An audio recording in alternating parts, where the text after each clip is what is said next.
diploma anymore.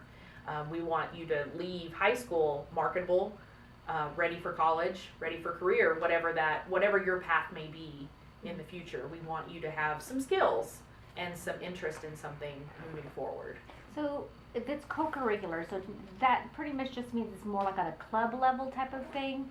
So the activities in a CTSO, or the competition, as well as the service component, supports the learning in the classroom and vice versa. There's a lot of scholarship opportunities for students that participate in the competition part of Educators Rising. So that's just one more tool that a student potentially has to get them in the door into post-secondary education, is being able to leverage their skills toward paying for college. So you take actual courses at your school level that relate to the CTSO, and then you're also working extracurricularly with a club, what traditionally has been a club, to do your service projects, to do your service learning, to do your competition topics that you're working on that are all career related. Is there any kind of like mentor type of relationship with, like, I mean, because you have a school full of teachers, and then these students who might be interested in doing that for a career or for... You got to find the right teacher to be the sponsor. Absolutely. So at the high school level, we're really looking at some foundational courses that they would take as freshmen and sophomore. And in their junior year, really looking at having this mentor that's the advisor for Educators Rising that really understands students one-on-one and maybe says, you know, LaShawn is one of my juniors. She's very promising. She's very, very strong in mathematics. So we want to sort of encourage her in math or in STEM as well as in education. So maybe we're going to tailor some of her projects that she's preparing for competition around mathematics. Maybe we're also going to encourage her senior year to not only take foundational education, dual credit courses, but maybe we're going to try to get her in a statistics class, a college level statistics class. So we're really working one-on-one, and it's easy to do when a program is new because your numbers are smaller. To really tailor that experience to, do you want to be an art teacher? Oh, you're interested in coaching? You want to work with students with disabilities? Whatever that may be. And we have the perfect business opportunity here. If you look at the school district as a business, with FFA, with BPA, they go out into the community businesses. Well, we have a whole network of community of teaching experience where they can go out to Parkview Elementary and they can work with, as a junior or senior, they can work with early childhood. They can go to an elementary school, they can work with an elementary teacher, they can go to a high school, they can work with a high school teacher, middle school, so we have within our own system places for them to go to learn more about this field, to see if it's something that they really want to do and to get some hands-on experience. You know, at University High School, we have the grads program that has teaches daycare and teaches, you know, how to take care of infants, parenting, and things like that. And so they can be involved in those kinds of things as well, all right here within our school district, and they don't actually have to go out into the, you know, we don't have to ask businesses to let them come in. We've got that already in place. For a community the size of Roswell, we also have some other opportunities. We've got the local community college, the branch of ENU, that has child care. They also do, I believe, a child care certification program, as well as that bridge into a bachelor's program in education. We've also got New Mexico Military Institute that we could possibly leverage, like some job shadow or almost internship opportunities there. And you guys have relationships developed with those? Of course. So, can you talk a little bit about what the grad program is, just like really in a little bit more depth? I'm not an expert on it at all. You would have to talk to the principal out there, Dr. Cutrell. But for Dr. what was that? Cutrell, Cutrell. You're meeting with him today. Oh, okay, great. Well, then I'll ask him all about it. Yeah, he can tell you more about the grads program, the requirements and things like that. But but they run a student daycare, but also there are some teachers in the district that have they put their children in that daycare as well. Okay. So, since you're a principal, can you talk a little bit of, like, I think everybody really thinks about, they know that there's a teacher shortage in New Mexico, but how does that impact you, like how as far as recruiting your teachers here in Roswell? It's difficult. It's difficult across the state. Getting people who aren't already from Roswell or want to move to Roswell or want to move to New Mexico for that matter.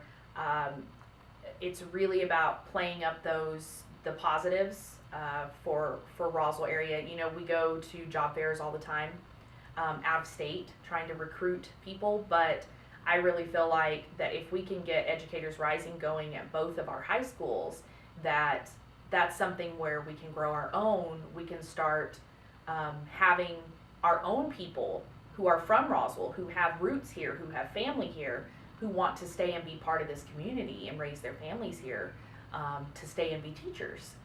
Because, you know, it's a noble profession and it's a good profession and it gets a bad rap sometimes, but so that's you know where I want to go.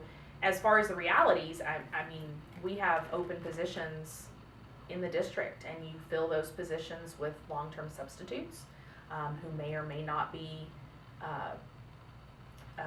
certified to teach. That doesn't mean they can't be fantastic, but they don't have that certified, they're not a certified teacher.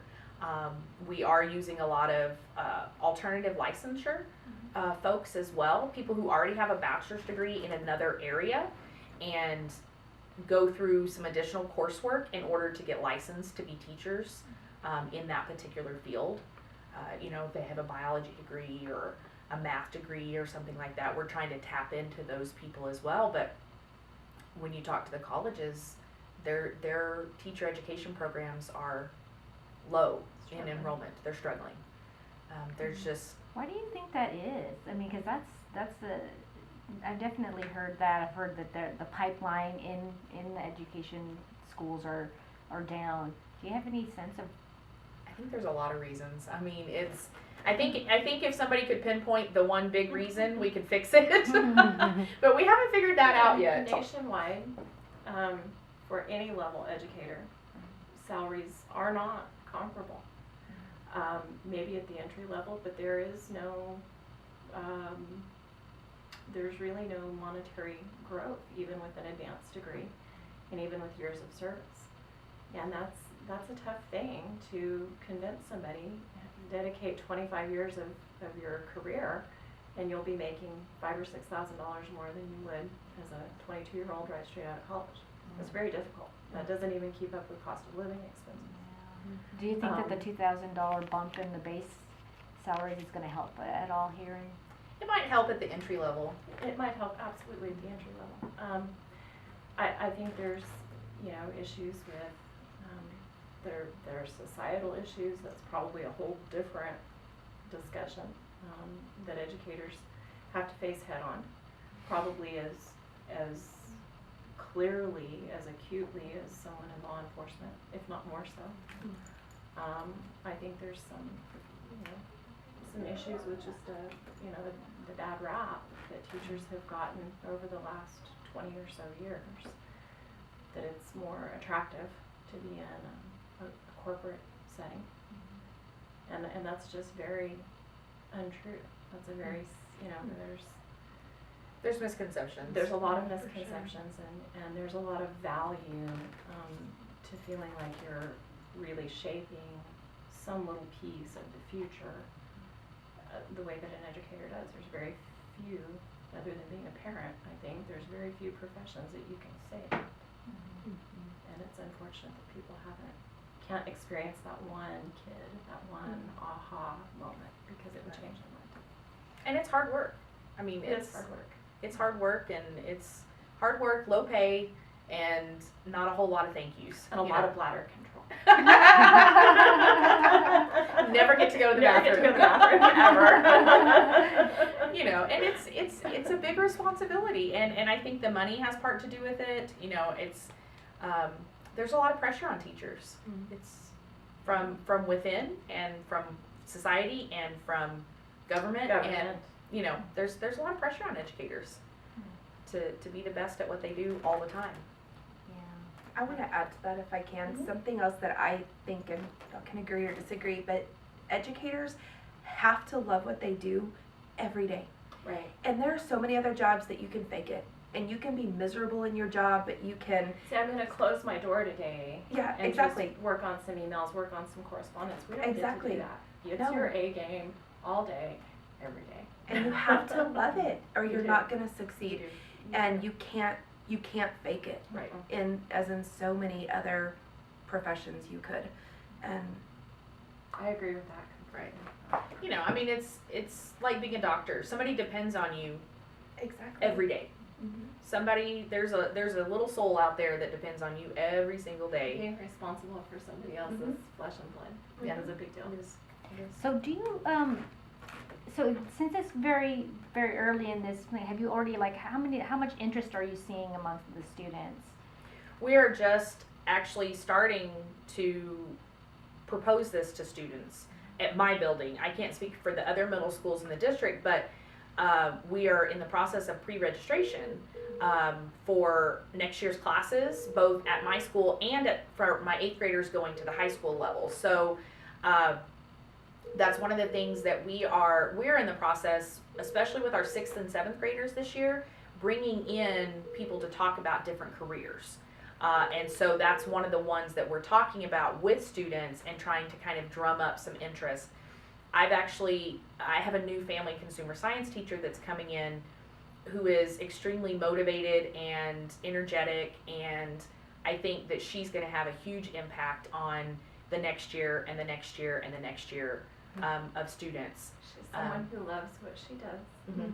Believes She in teaches it, for- so she'll because be she loves it, successful. yeah. She'll make those kids successful. And so that's I'm really kind of, we're starting with her and we're starting with our family and consumer science classes. And so the kids that think that they just want to cook, you know, they just want to come in and do home ec, that I think she's going to be an inspiration for a lot of those kids that she has as 7th graders next year to go into what we're going to try to get approved for the 8th grade year for them, which would be the 1920 school year, to have a childhood development class at the middle school level. It's traditionally been at the high school level, but we want to push it back to middle school a little bit, so that then they can go on to those foundational education courses once they're freshmen and sophomores. So that's kind of our master plan, is to start with a small group of family consumer science kids, push them toward, the ones who are interested, push them toward that childhood development, and then push them kind of into that career pathway going forward into high school, and trying to have either 4-H component or an actual Educators Rising chapter at our building at the middle school. There are some districts in the state that have it at the middle school level. Gadsden, I believe, does. There's a couple of APS schools that have middle school feeders, and there's a couple of middle schools in Las Cruces that have Educators Rising at the middle school level. So I'll be really tapping into those. They call them, what do they call their coaches? Their advisors. I can't remember. It's something military sounding. I can't remember what they call it. They call the kids cadets. And I can't remember what they call the lead educator that kind of is in charge of those. That's the advisor for those. But I'll be kind of tapping into, and my teacher who's coming next year will be tapping into those networking opportunities to see how it looks, what it looks like at the middle school level. So you've mentioned that early childhood is sort of like starting to make a play into this. How is that, like, first, how is that going to be implemented in this program, and then just sort of, is it like an addition, or like how is that going to work? I envision that we will, because the course that we will be able to offer year after next is a child development course, that we're really going to start with the early childhood part, and then exploring the careers that you can go into with early childhood certification, whether it be in education or in daycare or in even in the health fields. You know, if you're looking at going into the medical field as a nurse or as a doctor or something like that, that basic human growth and development course that you're taking, that's going to be kind of the jumping off point for students who think they might want to work with those little people, you know, the 3 and 4 year olds, 2-year-olds, even working for like a Head Start, something like that. Those are all fields that they can go into. But really, I envision at the middle school level that we're going to ask students to start exploring those. Okay, you like working with kids. What age group of kids do you really like to work with? Let's work through these developmental stages and see where you think you might be interested in for your future. Yeah, I'm just trying to think of like a 13-year-old or a 12-year-old kid. It's like, Well, and that's but one of the maybe things that's with the human growth and development is if we are able to get some Perkins money, we'll be able to purchase the babies that they care for, the computerized babies, the simulators. I know they've done that at the high school level in years past. Do they still do it? Where they actually get to, and that's going to be a big draw for some of our kids. They're going to want to be in that class because they get to take home the babies, you know, so that'll be their first experience of, can I really handle this, you know, this crying constantly and this, you know, constant neediness that young people, you know, that babies have. So that's going to be one way we're going to hook them in is with that. So pending funding, of course, but because they're pretty expensive. The teacher that will be at Mesa also has a pretty strong background in the foods and nutrition, and I think being able to tie that in, the nutritional component to early childhood development and how that really helps you grow into a healthier person and a better student when you've got proper nutrition. I think that's going to be kind of interesting to see where that goes a little bit. And the early childhood program, that is one of their, whether it was at Head Start as it used to be, now it's within the school district, that is one of the things is to get these kids in the school system with healthy meals, with, you know, early educating them to help prepare them for kindergarten, for first grade, for second grade. And so that's I think that's a great tie-in with the health and nutrition part as well, because that is one of the objectives of early childhood education. It's not just educating them mentally, but also the whole person, getting that whole child ready for school. so in the high schools, what are the different, I know that a lot of, with really the emphasis on like the basics, that a lot of the vocational kind of education sort of fallen by the wayside. What are the different vocations that you can study at the high schools here in Roswell? So at Roswell High School, our career technical education department, we have a business and finance pathway that also includes marketing. We have a transportation pathway that is an automotive that includes diagnostics and brakes. It's really pretty comprehensive for a high school program. We've also got our agriculture, food and natural resources, and we've got 2 different paths under that, one being animal science, the other being mechanics, ag mechanics. That includes all the way up through dual credit welding classes, where potentially you could start looking at some American Welding Society certifications in that program. We've got an architecture and construction program that also we're trying to fold in a little bit of pre-engineering. We've started some drafting. We've sort of looked at maybe some CAD Lite, AutoCAD Lite. It's a more affordable version of what you might see the CAD software in an architectural firm. That's another area where we struggle hiring teachers, is in some of those areas.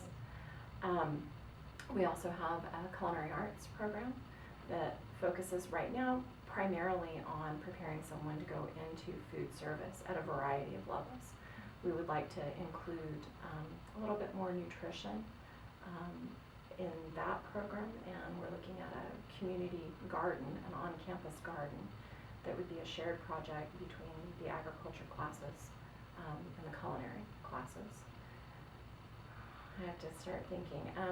We're considering the development of a new media arts program that would be video, web-based, like a film, almost like an editing, as well as an online blogging design, maybe toward gaming program. We're looking at that. our Educators Rising pathway. So we're really doing